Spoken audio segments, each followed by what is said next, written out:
Welcome to the Your Limitless Leadership Podcast with Jenny and Brent Widman. Here, we believe leadership isn't just about titles. It's about how you show up in every aspect of life. Whether you're leading a business, building a legacy as an entrepreneur, guiding your family, or striving to lead yourself first, this podcast is for you. Join us as we dive into real conversations about growth, decision-making, and the courage it takes to lead with purpose. Get ready to be inspired, challenged, and equipped to become the limitless leader you are meant to be. This is Your Limitless Leadership Podcast. Let's lead without limits. Here we go again. Your Limitless Leadership. And today I have a fantastic guest, as always, Mrs. Jennifer Widman. And today we are something that is obviously very close to both of our hearts, which sounds funny with the topic, but we're going to talk about activity and just how uber important that is. And it dawned on us. We actually had our coaching call this morning. We worked with a group, brand builders group, that helps us. And one of the things she talked about we talked about leadership and recruiting and activity and all these different things, and how at times when we become leaders, we have so much coming at us that some things take a back seat. The hard things a lot of times take the back seat. And it's funny because Jenny and I were both having, I'll touch on my story in a second, but I want to hear your story because you touched on this morning and just how it went with you and one of your clients that you're coaching on the activity front. And I would love to hear that. So I'll let you take it away from here. What was that? What happened? Just kind of fill us in on that, if you will. Yeah, and whether you are a leader or a salesperson, this message is universal. And the one story that came to mind when we were talking to our coach, Risha, is this client, Aaron. And Aaron, he's a husband, he's a dad of 3 kids, 2 are twins, high producer in sales. And we were on a coaching call, and he was extremely frustrated of the month that he just had. And I was hearing him talk, and he was venting and very annoyed. I mean, he was pissed. He was actually pissed off. And 100% commission sales. So when he doesn't sell, he doesn't make money. And I was looking at the numbers that he gave me, and I said, Aaron, you're telling me that you sold 0 people last week and you had 3 sit downs? You had 3 potential people that you could even sell in the first place? And he was like, oh, yeah. And he didn't realize it, but some people rescheduled, some canceled last minute, some, ghosted, didn't show up. But out of the entire week, there were only 3 attempts. And I was like, you cannot be mad at the results you didn't get with the activity you didn't do.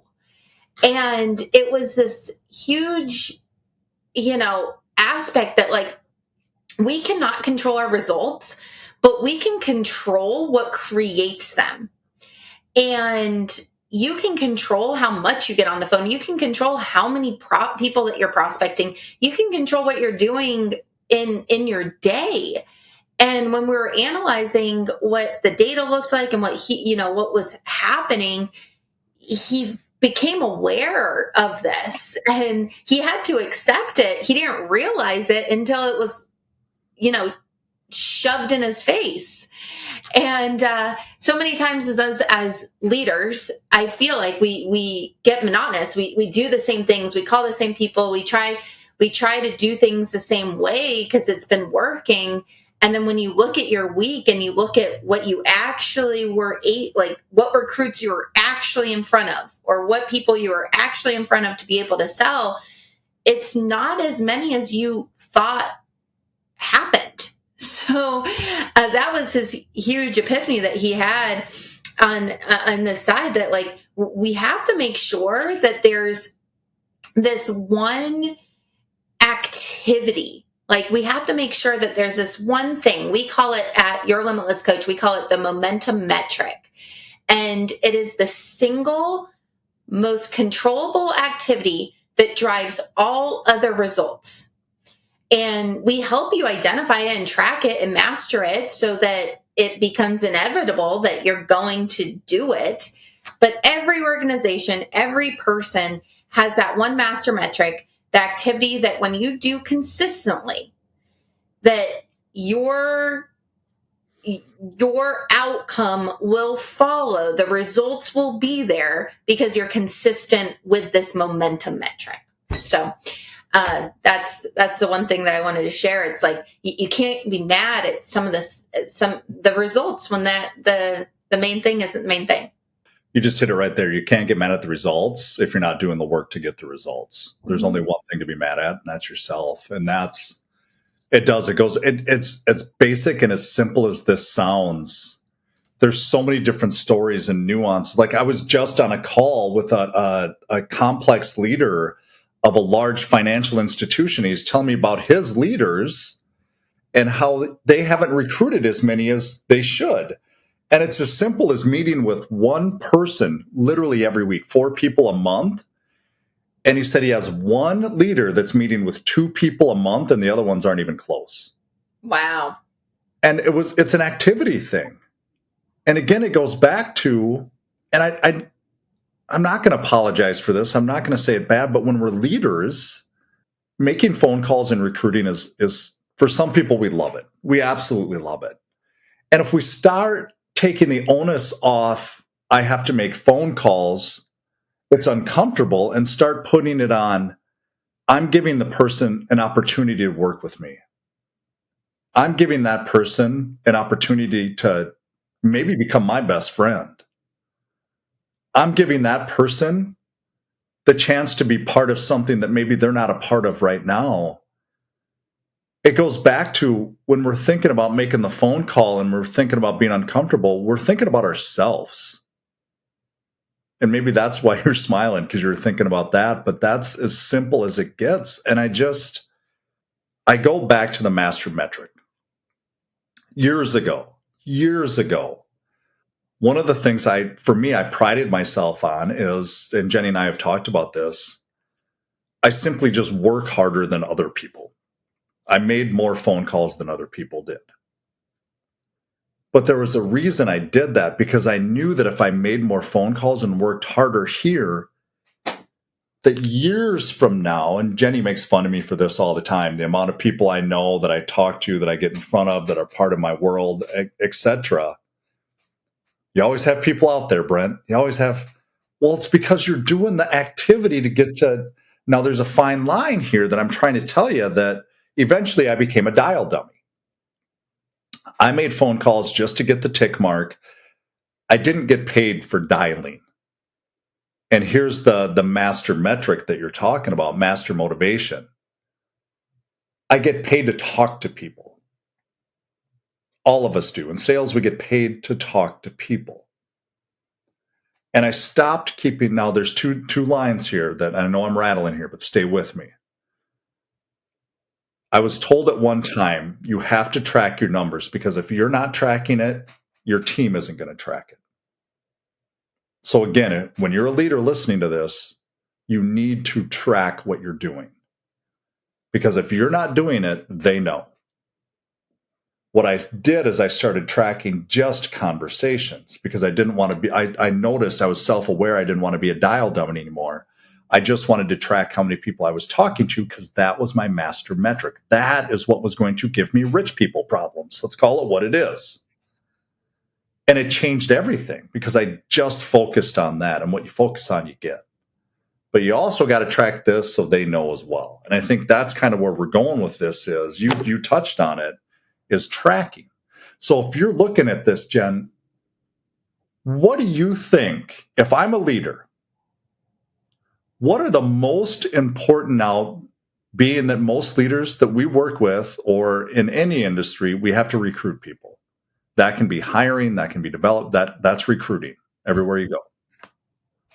What are the 1, 2, or even 3 things that you think leaders should do and should be tracked?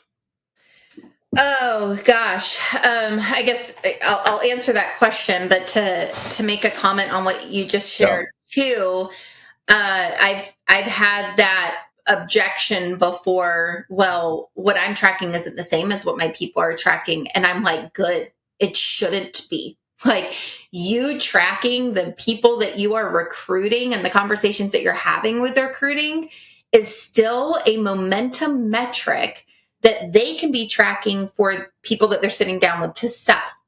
And even though it's not the exact same thing, that's that's a good thing, because then they see that there's opportunity for growth of them moving up in this company to learn different skill sets.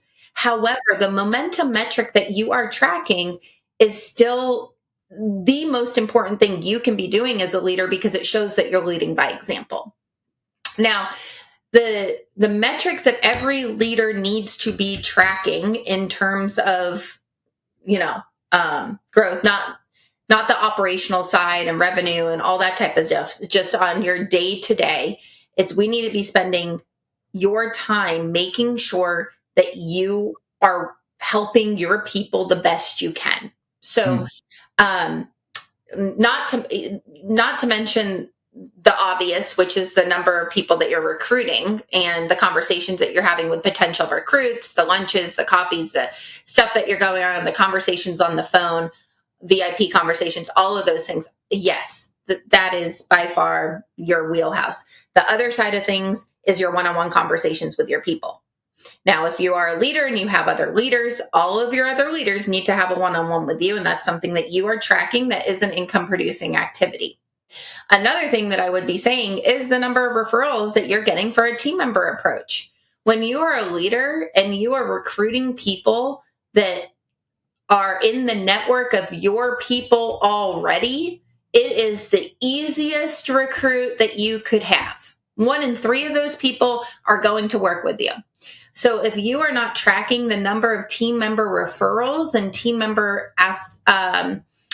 introductions that, hey, I don't know if this opportunity is for you or not, but you need to come hear about it. This is something that you definitely should check out. It's changed my life. It can change your life. My leader's amazing. If you're not getting those referrals every single month, you're not doing a good job as a leader. And it doesn't even mean that it has to be sales oriented. It could be someone for operations. It could be someone for marketing. It can be someone for video content, whatever, any aspect of your business that you would need. But just the warm connections of referrals of people already in your network, we should always be recruiting as leaders, as CEOs, as people running a business. That is your number one duty, or top 5 duty, I would say, is recruiting A+ people that are better than you. And that is something you should be tracking with the introductions and referrals coming on in. Okay, I'm going to go back to something you said, but Jenny, I do one-on-ones. I talk to my people all the time. I just did an eye roll. That is so frustrating, and I have people, on my call say, oh, 5-minute check-ins. I do my 5-minute check-ins every single morning. And I talk to them every day. I have an open door policy. Anyone can come talk to me at all times. I'm not saying not to do what you're doing that is working. If you're seeing a tremendous amount of 5-minute check-ins be a huge yield of your time, go for it. With that being said, you need intentional one-on-one time with key people in your company on a monthly basis. Absolutely.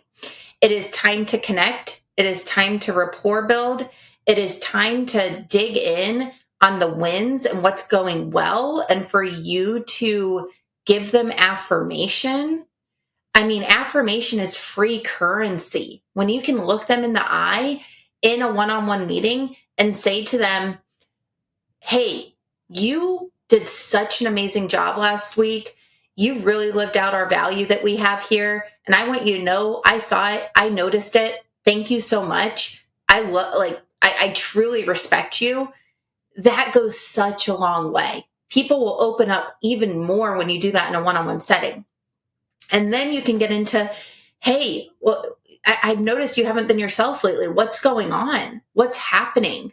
How can we make this week better? Can I share with you one thing that I noticed that you can improve on? And you can actually work on one technical or one emotional thing with them. Every one-on-one meeting that you have with them, you will yield 10 times faster the results in that one person. Tenfold. And giving them an action item to focus on and prepare for and follow up with for your next meeting, that's true accountability. And when you can do that intentionally with each person, it helps you improve them as a leader. It helps you improve them as salesperson. Whatever role that they have, they will see it. And so, as much as you could say, yes, I'm doing that, my biggest question for you is, but have you tried putting a 45-minute intentional one-on-one meeting with each one of your directs in your calendar on a weekly, twice a month, or monthly basis? And have you seen what it could yield? And if your answer is no, try that before any 5-minute check-ins that you're doing and report back to me, because I would love to be challenged on that. Would you say one-on-ones are an income-producing activity that breeds results? If I haven't made that point clear, honey, I don't know how else to say it. But yes, what I would say is timing does matter, because when you do them weekly, it's almost too much. It is. For veteran people. Yeah. So like if you're top leader or top salesperson, you do not need to be meeting with them weekly. Well, who you need to be meeting with weekly is that brand new leader or that brand new person you just onboarded. Those are the weekly touch points that you would need a one-on-one 30-minute, 45-minute conversation with. With someone that's been there 5+ years, every other week is great. For someone that's been there 5+ years, number one producer, everything, once a month, great. It's just, you need to also trial and error it. Some people need you more than others, and that's okay. It's just their personality. Some people need to talk through things versus be in the shadows, and then they'll feel seen and heard, and that's okay. But it's personality based, and it's your time is valuable. So instead of these 5-minute meetings that you're doing, cancel all of them and do these intentional meetings and tell me what happens the next month. That's why I asked again, because many times, there's leaders listening to this right now that don't do that, and they just need permission or understanding of, yes, this is what you do.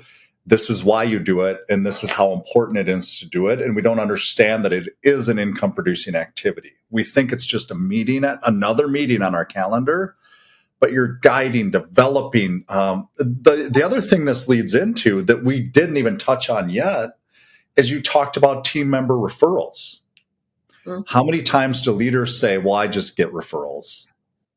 Or when you do one-on-ones and you pour into people and you know everything about them and their family and what makes them tick, and you're actually asking them for people that they have met or that might be a fit, now you're proactively doing these things. And that's the difference. When you have a culture that I want to work there, I want my friends to work there as well. Then it becomes easy. But that's on you. That's on us as leaders to create that. It doesn't just happen. Mm-hmm. And I that's where I wanted to almost drive that home, because I think we miss that at times. We think activity is just making phone calls. Activity comes in many different shapes, forms, what have you. I mean, we can use relationships. Activity comes in the form of telling my wife I love her, or holding her hand, or giving her a kiss. That's activity that's going to make us stronger. That's the result. Working out. You go for runs and lift weights, and you're consistent. That activity is going to breed results. So why is it okay to do it in some of those things, but not picking up the phone or recruiting or having conversations or one-on-ones or all these things? That's what I don't understand at times. Like, why do we push that away? Why do you feel that is, Jen? Answers I've gotten before is I don't have time. I don't know what to say. I don't know what to do. How do I open up a meeting? What's the point of it? They've just never done it. So it's not a habit. It's fear of the unknown, right? Like, well, am I just going to waste my time here? The best leaders are building people, and the people build the company. So when your time is not spent in your people as a leader, you're doing your company a disservice, in my opinion. I agree. And so it's just making sure that they feel heard, they feel known, they feel seen. And the best way to do that is one-on-one time with you, not a fancy dinner with 15 leaders and you say 5 words to that person. Your time is best spent. Just like our kids. I cannot say it enough, but Yep. How Hudson knows that he is loved is not by the number of toys I buy him, not by the number of snacks I give him or the cupcakes I allow him to have. It's literally if I play with him. Time. That is how he knows. How do kids spell love? Time. Mm-hmm. It's the same as your team. They spell it Time. If you're not walking around the office and making a point to do so, if you're not doing if you're not doing these, and what all goes back to this is activity that breeds results.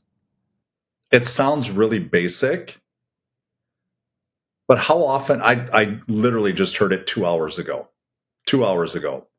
that leader just expects them to recruit, expects them to do the thing. But are you giving them the path?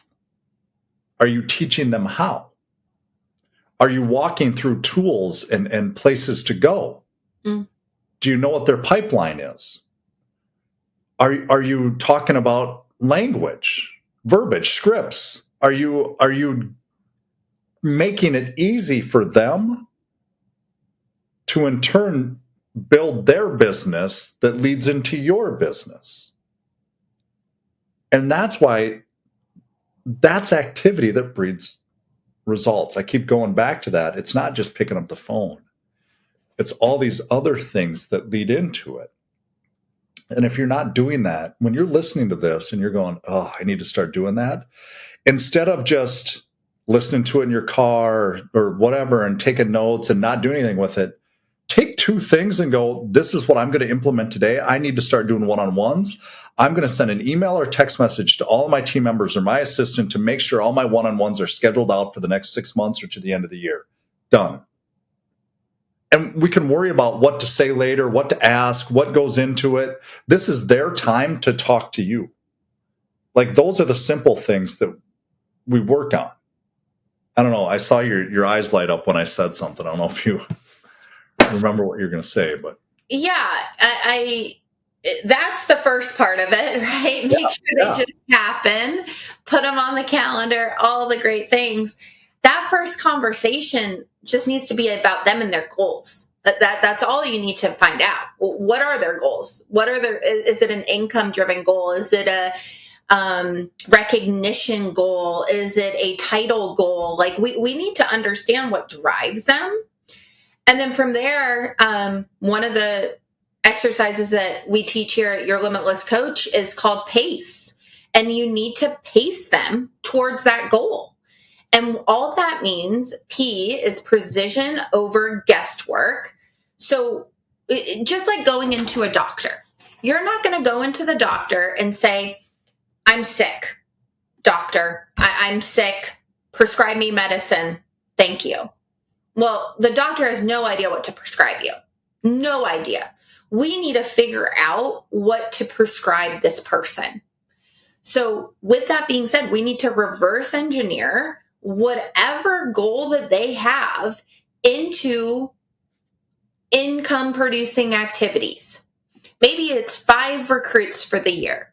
So you need to reverse engineer, well, what does that mean based off of how many conversations they need to have daily, how many meetings they need to set up, how many meetings they need to run to make sure 1 to 2 recruits are happening a quarter. You need to have precision over guesswork. You need to have 3 to 5 momentum metrics that they are making sure that they are doing. The A for PACE is accountability. Put together we call it a scorecard, right? Put together a goal card for them that they can actually put these numbers and metrics in place. For some people, it can be a sticky note. For other people, it could be a Word document, an Excel spreadsheet. We have one that we can send out here too if you email us. It's just a simple goal card that they can put their numbers in. The C is course correct quickly. You analyze the ratios with them in your next one-on-one. Hey, Brent, you did amazing on activity. Look at you are a dialing machine. You are talking to so many people, but holy shit, you did not close a single person. So what that means is we have to work on your introduction. Let's work on your introduction today. Let's see what types of questions you're asking, what type of needs you're finding, how we can direct them to a close and closing for a meeting. And then you actually have the E, which is elevate their performance. You have things that you can work with them in these one-on-one meetings. Because what I would be working on with Brent is completely different than Travis, which is completely different than Randall. I want to be working on what they specifically need to help them hit their goal. And then you're going to be a better leader because of it, because they're going to hit their goals and they're going to thank you for it. So if you don't know what to do, just follow PACE, get them to understand not guesswork, but what their numbers actually are, have them track them, analyze them with them, and then help them, elevate them, do it with them. And then you're going to focus on the right metric that drives the result that you want. And that's what we call the momentum metric. There's going to be that one metric in there that lights them up. There's going to be that one metric that they're just like, that's it. Hold them to that one metric. It's funny you say this and I'm gonna drop this, that you can reach out to us, dnacall.com, and we will set up a conversation with you to walk through your business, your goals, what you need help with, because I got to think this is hitting some nerves here. And it's funny you talk about why I say that is I just set up a longer conversation with one of our clients to walk through from beginning to end his process, because he is talking to a bunch of people. He has all these people in his pipeline, but for about 9 months to a year now, he has not brought on a recruit. So there is something missing in there. And his leader is not taking the time to walk through step by, and it's from the beginning all the way through. We're missing something. But the thing is, you have to know what to look for as well.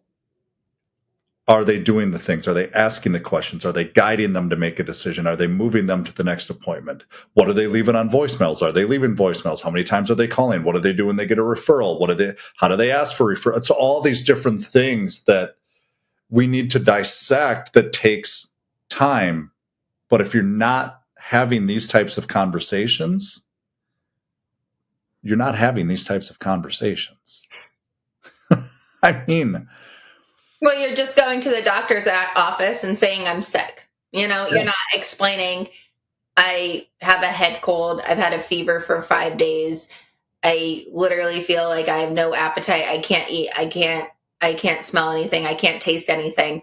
Now they kind of know maybe I should do a COVID test, right? Like there's these, you got to diagnose people, and not everybody on your team is the same. And you can do this too with not your salespeople, with your leadership team and operations team. And, like the people in your company that support your company, like you can do it with them too. It's not just leadership and sales related. It's everybody. I agree. It's one of those things. And again, they don't all have to be an hour. They don't have to always be 45 minutes. They can be a half hour, but it's something, what you're doing is you are proactively doing things that you're now, right now, I'm guessing if we were to take a step out and look at your business, that you're doing reactively. This is the proactive activity that breeds the results that you're looking for.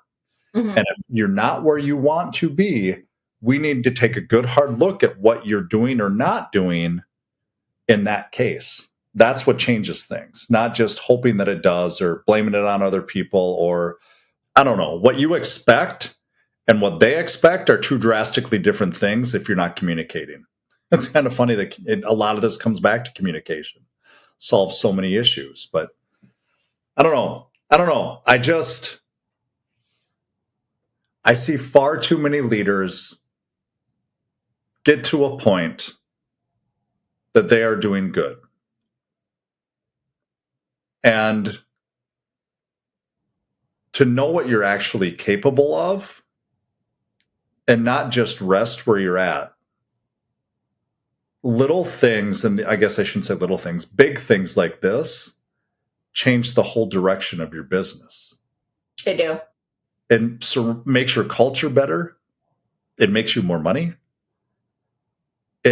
You're the leader in the industry. You're like the person that other people want to be like, simply because you've put these systems or processes in place, and it makes your life easier in the long run. Instead of chasing or feeling like somebody's coming at you, or it rolls downhill and it rolls to you, so you got to roll it downhill. It doesn't have to be that way. And if this is hitting something, there's no change without pain. So if you're feeling a little pain here, there's a reason. There's a reason. It's simple steps like this. And I go back to the scorecard that Jenny talked about. There's a reason we keep score in sports. Because how do you know how to get better? Where do you know where to get better? If I didn't know that I was keeping score and making phone calls, I wouldn't know that I'm a dial dummy. If I didn't know how many people I was talking to and how many appointments I was setting, I wouldn't know what to work on. If somebody didn't say to me once that you don't have an activity problem, you have a closing problem, she wouldn't have known. My leader wouldn't have known that by me not tracking my numbers and somebody not looking at those numbers and having that type of hard conversation with me. Mm-hmm. Put that in perspective a little bit, I guess. I don't know. It's just numbers don't lie, people do. And, I guess in coaching, for example, I had a call today, Brent, and he was talking about his closing ratio. And I was like, okay, well, how many meetings did you have last week? Oh, so many. Like, I just felt like it was a lot. And I was like, how many? And he had to go back to his calendar and he saw, oh, it was only 18. It was actually, yeah, it was a good amount. That's a good amount. It's not too much. And it was not too little. And I was like, yeah. So your feelings don't match up to the data. So let's be thankful. We had the 18. How can we improve this closing percentage next week? It was 40% better than your week before. Great. How can we make it better next week? And our whole conversation was that right there. So it's just get into the details, get into being into the details, and you'll see what happens. And we get it. Not everybody loves to track their number. The reason we don't like to track our numbers, let's call it what it is. The reason we don't want to track our numbers is because we're not doing the things we're supposed to be doing. Because when salespeople or leaders do track their numbers, it's because they're doing some really good things and they're doing all the stuff and things are going really well. Mm-hmm. You got to track them when things aren't going the way you want them to, so you know how to get better as well. That's it. Because we're going to feel, like Jenny just said, we're going to feel like we're doing the things. Take this for what you will. Again, it goes back to numbers don't lie. I don't care about your feelings. That is a logical thing when it comes to numbers. I care about where you're going. Take the emotion out of the equation and just look at it logically. And when you look at it that way, there's something that we're missing. And when we track, we can look at that. So, Well, you can't control the results, but you can control what creates them. So remember that, and let's start controlling what creates them, because that's where the confidence will lie. thank you for being on here. Some real stuff today, because you go back and listen to some of the things she said about one-on-ones and what have you. You listen to that and watch what happens to your business. Simple as that. Watch what happens to your leadership and watch how you get better. Again, reach out to us, dnacall.com, set up a one-on-one with Jenny or I, and we will walk through your goals and vision and all the things that you want to accomplish and see where you're looking to go. But there you go. Thank you for being on here. Your limitless leadership. It's where it starts. Thanks for joining us on the Your Limitless Leadership podcast with Jenny and Brent Widman. We hope today's conversation inspired you to think differently about leadership, not just in your career, but in every part of your life. Remember, leadership starts with leading yourself first. It's about taking action, making bold decisions, and showing up with purpose. Now, it's time to take what you've heard today and put it into practice. Whether it's in your business, your community, your family, or your own personal growth, start leading without limits. You have the power to become the leader you're meant to be. Until next time, keep pushing your boundaries and leading with purpose.